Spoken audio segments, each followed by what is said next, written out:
Hola a todos y a todas. Bienvenidos al curso de plantas de tratamiento de agua. Mi nombre es Margarita Hernández y voy a ser la tutora de este curso. En este video vamos a ver dos temas importantes. Uno de ellos es bajo qué metodología podemos hacer proyecciones de población y el otro es cómo podemos hacer el cálculo del caudal de diseño para plantas de tratamiento de agua potable. Cuando hablamos del sistema de acueducto, se reconoce que este es un sistema que está compuesto por una fuente de abastecimiento, obras de captación y conducción, tratamiento de agua y almacenamiento y distribución. Independientemente de qué es lo que va a realizar el diseñador, ya sea diseñar la captación, la tubería de conducción, la red de distribución o el sistema de tratamiento para la potabilización, siempre necesitaremos saber el caudal de diseño, es decir, la cantidad de agua que se va a captar, que se va a transportar, que se va a tratar o que se va a llevar a los domicilios de las personas. Teniendo en cuenta que los sistemas anteriormente mencionados deben satisfacer las necesidades de la población durante un periodo de tiempo considerablemente grande, pues se hace necesario conocer 6 aspectos importantes, entre los que se encuentran periodo de diseño, población de diseño, área de influencia de la infraestructura en cuestión, la hidrología de la zona, los diferentes usos del agua y la inversión económica propuesta para el diseño, donde por supuesto debe incluirse la inversión inicial, los costos de operación y mantenimiento. Para los temas que vamos a abordar en este video, nos enfocaremos en los aspectos de periodo de diseño y población de diseño. El periodo de diseño lo podemos definir como el número de años durante los cuales una obra determinada debe prestar con eficiencia el servicio para el cual fue diseñada. Existen diferentes factores que determinan el periodo de diseño de un proyecto. El primero es la vida útil de las estructuras y de los equipos, es decir, la obsolencia, el desgaste, los posibles daños que puedan ocurrir. Como segundo aspecto está el de ampliaciones futuras y la planeación por etapas de construcción. Un tercer aspecto importante son los cambios en el desarrollo social y económico de la población.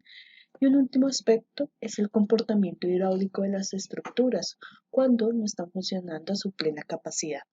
De acuerdo con la normatividad vigente que establece el periodo de diseño de una planta de tratamiento de agua potable, la Resolución 330 del 2017 indica que para todos los componentes de un sistema de acueducto y alcantarillado se adopta un periodo de diseño de 25 años.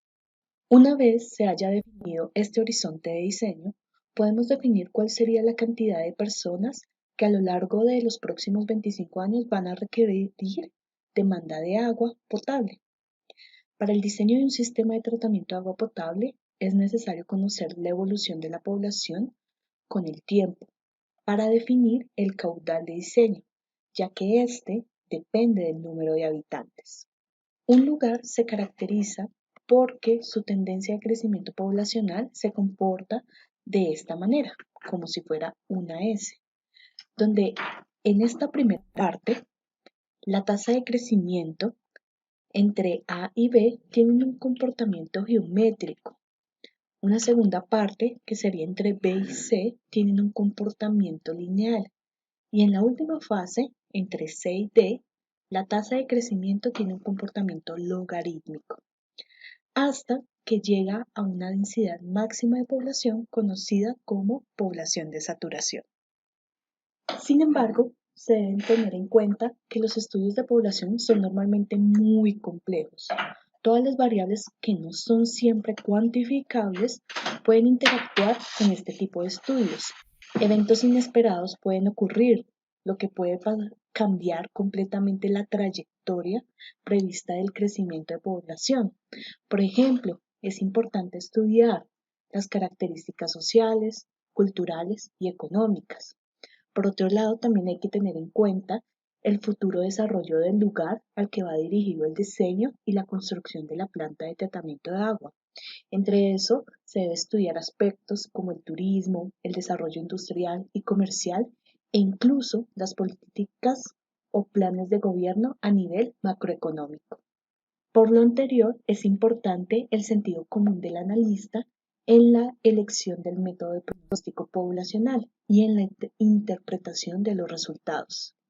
Muchas veces, la elección del método se basa en el mejor ajuste con los datos históricos de los censos. Hablando de censos poblacionales, casi todos los métodos de estimación de población futura, o por lo menos los más acertados, necesitan de datos recopilados por los censos históricos, que en nuestro país pueden consultarse en el Departamento Administrativo Nacional de Estadística, conocido como DANE. Los principales métodos o modelos utilizados para los pronósticos de población son método de crecimiento lineal o aritmético, método de crecimiento geométrico, también conocido como exponencial, crecimiento logarítmico, metodología para la tasa de crecimiento decreciente, metodología para el cálculo de crecimiento logístico, el uso de regresiones o también conocidos como métodos estadísticos, el método de comparación gráfica entre comunidades similares, que también es conocido como un método gráfico, los métodos de relación y correlación o los métodos de predicción basados en el pronóstico de empleo u otro pronóstico de servicios públicos. Teniendo en cuenta que existen diferentes metodologías, el Reglamento Técnico de Agua y Saneamiento 2000 sugiere qué metodología podría usted usar de acuerdo al tamaño de la población actual. Para eso, existe una tabla en este mismo reglamento que indica el nivel de complejidad del proyecto, de acuerdo al número de habitantes de la zona de interés. Una vez usted haya determinado ese nivel de complejidad, se dirige a la siguiente tabla donde usted puede seleccionar qué metodología de proyección puede utilizar. Nuevamente repito, estas sugerencias no son determinantes. Cada diseñador, bajo su experiencia, puede elegir otras metodologías alternativas para complementar y acertar en su estudio de crecimiento poblacional. Referente a la metodología de crecimiento lineal poblacional, podremos decir que es un método muy utilizado para pronósticos a corto plazo. Sin embargo, este método es muy teórico y en la realidad no es normal encontrar una población que presente un comportamiento lineal, porque para eso la tasa de crecimiento debe estar balanceada entre el número de nacimientos y la mortalidad o el número de tasas de inmigración y emigración. El método de crecimiento geométrico o exponencial es útil para poblaciones que muestren una importante actividad económica y posean importantes áreas de expansión, para dotarlas de servicios sin mayores dificultades. También es un método que se utiliza para pronósticos a corto plazo. El método de crecimiento logarítmico se utiliza para poblaciones que muestren un considerable desarrollo y posean abundantes áreas de expansión.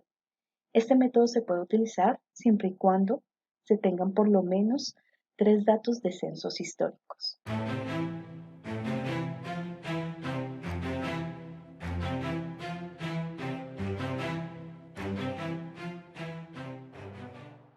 Otros métodos utilizados para proyecciones demográficas se utilizan cuando el tamaño de la población, las condiciones demográficas y el crecimiento de la población no es continuo y presenta periodos demográficos que cambian de tendencia en el tiempo. Un ejemplo claro de esto es que en Colombia existen municipios que por cuestiones de inseguridad, terrorismo y crimen organizado existen fenómenos de desplazamiento forzado y al cabo de unos cuantos años, después de que se hayan retomado el control de esos territorios por parte del Estado, la gente comienza a volver. Eso puede representar un fenómeno que afecta el crecimiento continuo de la población. Entonces, para eso existe un método conocido como el método de la tasa decreciente de crecimiento, donde supone que la población tiene un límite de saturación y su tasa de crecimiento es una función del déficit de población. Para ese método se utilizan tres ecuaciones muy sencillas de aplicar.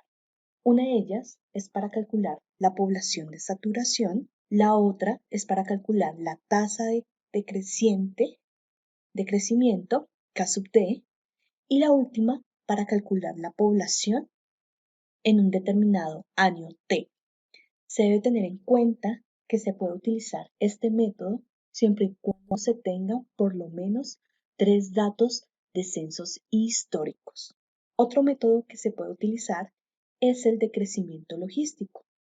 Este se utiliza cuando el crecimiento de la población sigue una curva en forma de S. La población tiende asintóticamente a un valor de saturación. También es un método que se utiliza si se tiene como dato de entrada al menos 3 censos históricos que serían P sub 0, P sub 1 y P sub 2. Adicionalmente, es necesario que se cumplan las siguientes condiciones. La primera es que P sub 0 sea menor a P sub 1 y a su vez menor a P sub 2. Y que el producto entre P sub 0 y P sub 2 sea menor a P sub 1 elevado al cuadrado. Las 4 ecuaciones que se pueden implementar dentro de este método son las que ustedes ven en pantalla. Una es para calcular la población de saturación, la otra es para calcular el coeficiente de crecimiento logístico, la otra ecuación es para calcular o estimar K sub 1, que sería la tasa de crecimiento para este método, y por último, la ecuación para calcular P sub T, que sería la población para un determinado año T. Para utilizar este método, ya sabemos que P sub 0, P sub 1 y P sub 2 son el número de habitantes en los años T sub 0, T sub 1 y T sub 2. Para que ustedes puedan utilizar las fórmulas de la metodología de tasa de crecimiento decreciente y de crecimiento logístico, se requieren que los valores sean igualmente espaciados en el tiempo. Es decir, que entre T sub 0 y T sub 1 puede existir un número de años, una diferencia de años de 8 años, y entre T sub 1 y T sub 2 también se tenga esa misma diferencia de años. No puede ser que entre T sub 0 y T sub 1 existan 5 y entre T sub 1 y T sub 2 hayan 8. Eso no puede ser, tienen que ser iguales. Otros métodos que se pueden utilizar son las regresiones o también conocidos como métodos estadísticos. Para realizar un análisis de regresión, es importante utilizar una serie de datos históricos muy grande, en lugar de 2 o 3 puntos, como se hace en los métodos anteriormente vistos.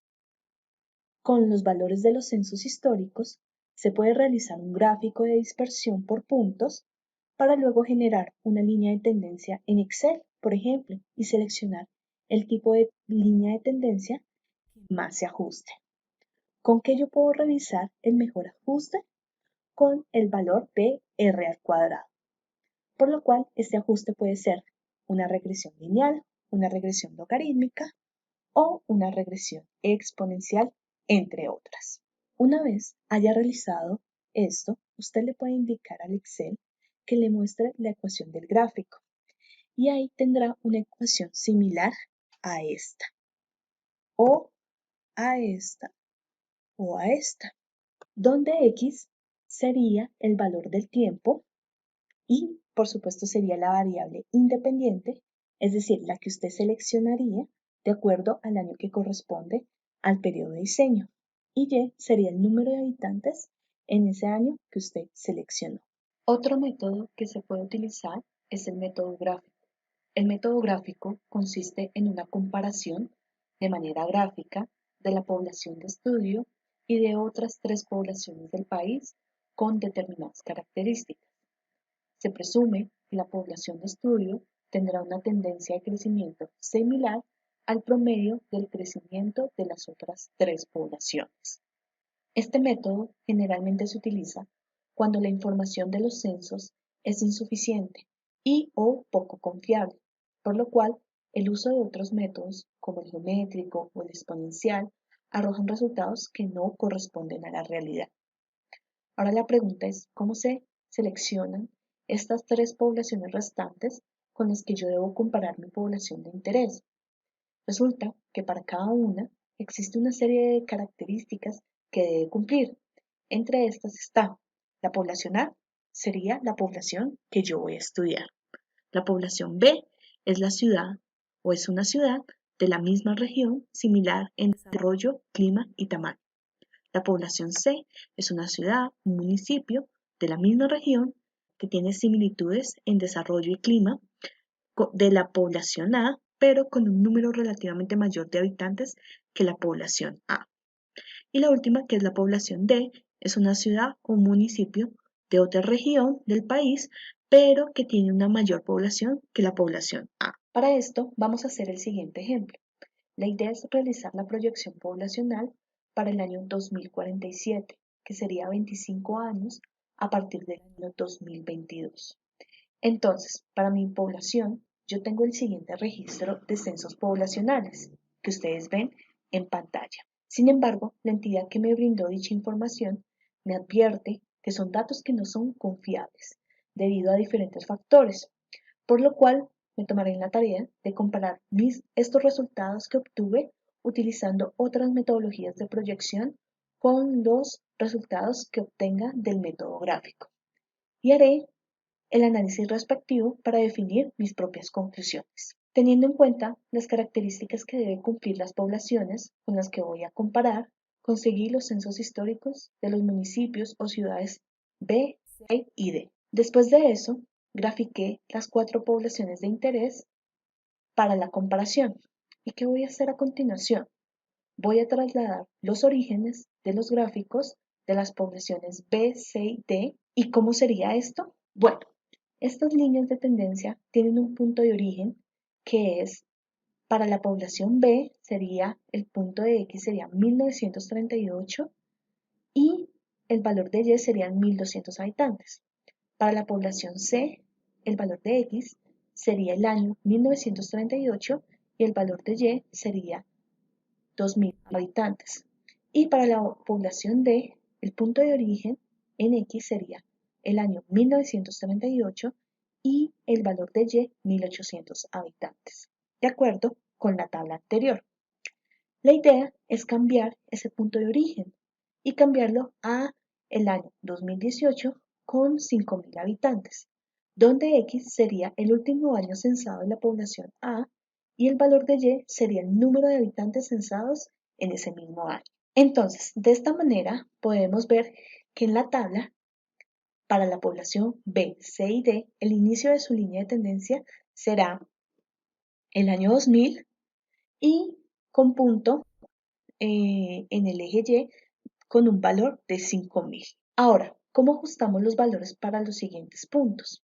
Por ejemplo, tomemos la población B.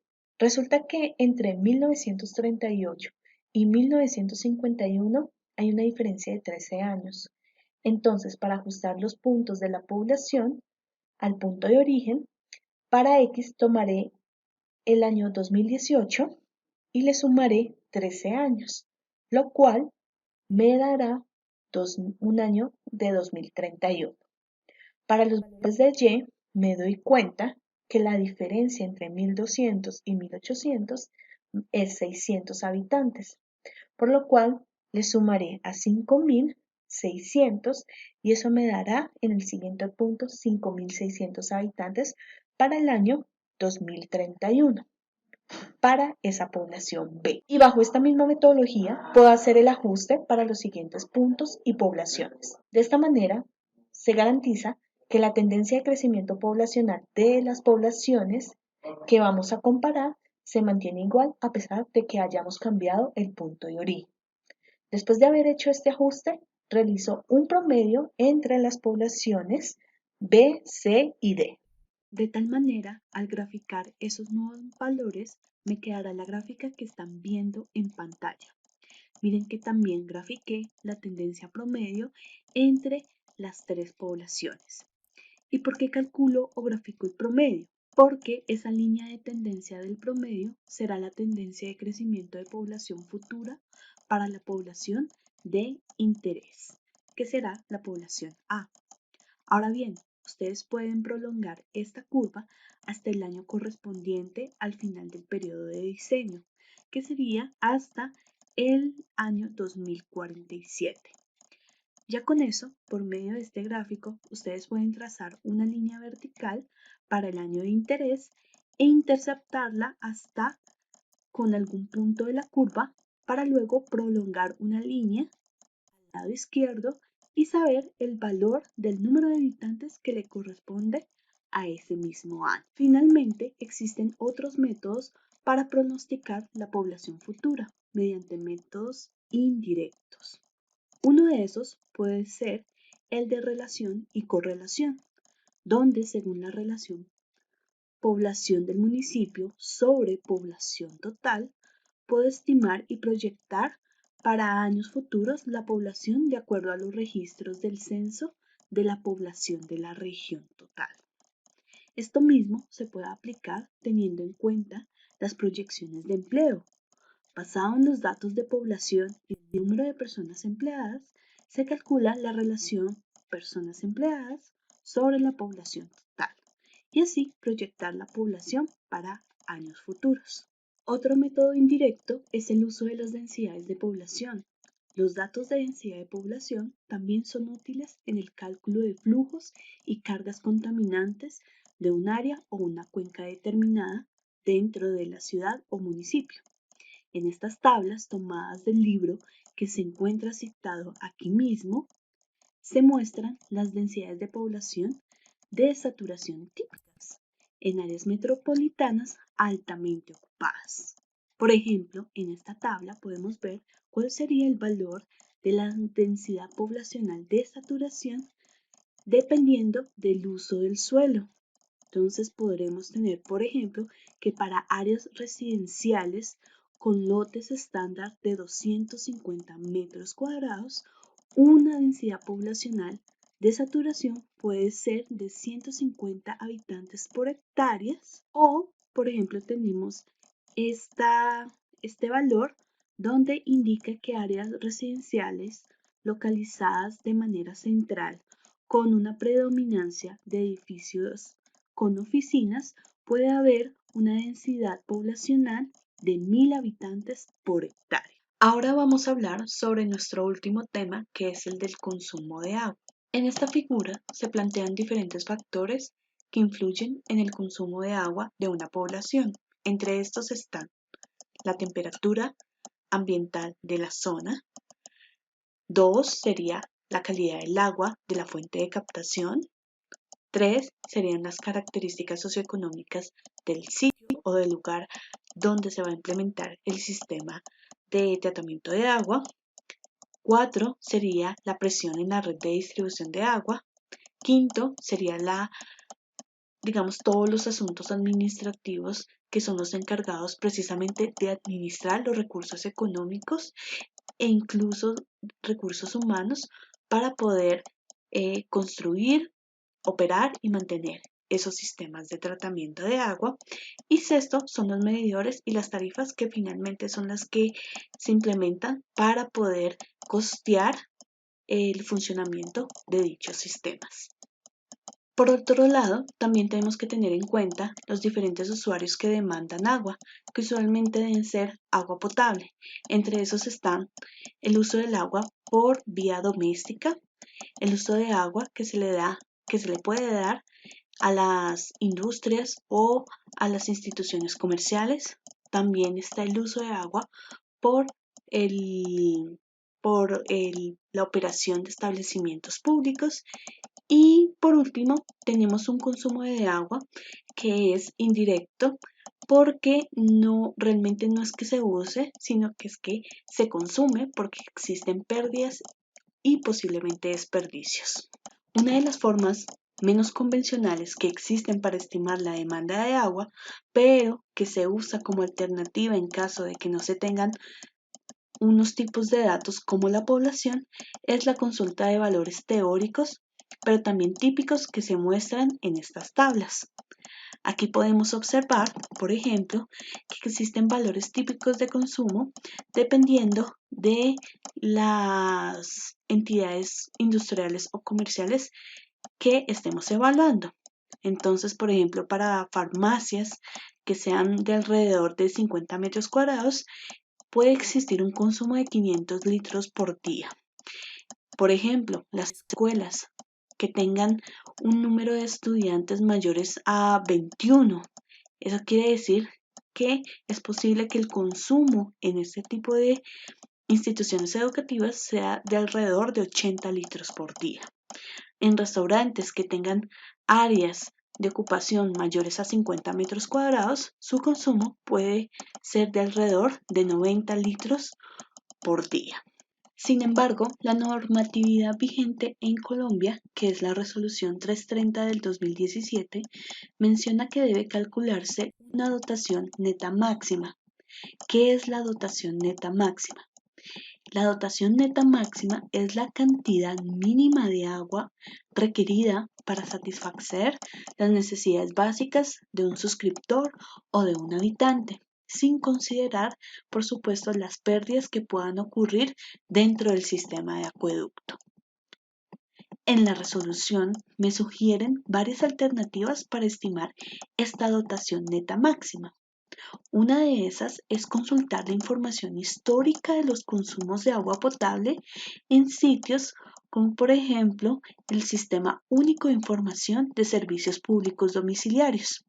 Entonces ustedes pueden entrar al enlace donde se pueden consultar diferentes tipos de servicios, acueducto, alcantarillado, energía, entre otros. También se puede consultar esos consumos históricos en las páginas, por ejemplo, de Superintendencia de Servicios Públicos Domiciliarios. Sin embargo, a veces dependiendo del lugar de interés y de la falencia de los sistemas de información pública, esta información no se encuentra disponible o no está completa, por lo cual cuando pasa eso, la normatividad sugiere que el diseñador puede tomar un valor de dotación neta máxima de acuerdo a la ubicación altitudinal del lugar de interés con respecto al nivel del mar. De esta manera, su municipio o ciudad puede trabajar con dotaciones netas máximas de 120, 130 o 140 litros por habitante por día. Una vez esto, se calcula la dotación bruta utilizando esta ecuación y teniendo en cuenta las pérdidas que pueden ocurrir a través del sistema de acueducto. En caso de que usted no tenga ese valor o no lo hayan estimado con anterioridad, se puede asumir un valor máximo de 25%. Luego, puede calcularse el caudal medio diario con esta ecuación, teniendo en cuenta la población proyectada a 25 años y la dotación bruta estimada anteriormente. Este valor de 86.400 es un factor de conversión para convertir la dotación bruta, que está en litros por día, a litros por segundo. Finalmente, la resolución 330 del 2017 dice que el caudal de diseño de una planta potabilizadora es el mismo caudal máximo diario. Este caudal máximo diario se puede calcular utilizando la siguiente ecuación, donde el caudal medio diario se multiplica por un coeficiente de consumo diario, que es K1. Ese coeficiente de consumo diario puede ser del orden de 1.3 si la población proyectada es menor o igual a 12.000 habitantes, 12.500 habitantes, o puede ser un valor de 1.2 si la población proyectada es mayor a 12.500 habitantes. Gracias por haber llegado al final de este video. Ojalá les haya gustado el contenido de este y hayan podido encontrar información útil no solo para este curso, sino también para su vida profesional. No olviden seguir consultando la biblioteca del curso y demás material de apoyo que se encuentra en el aula virtual. ¡Nos vemos!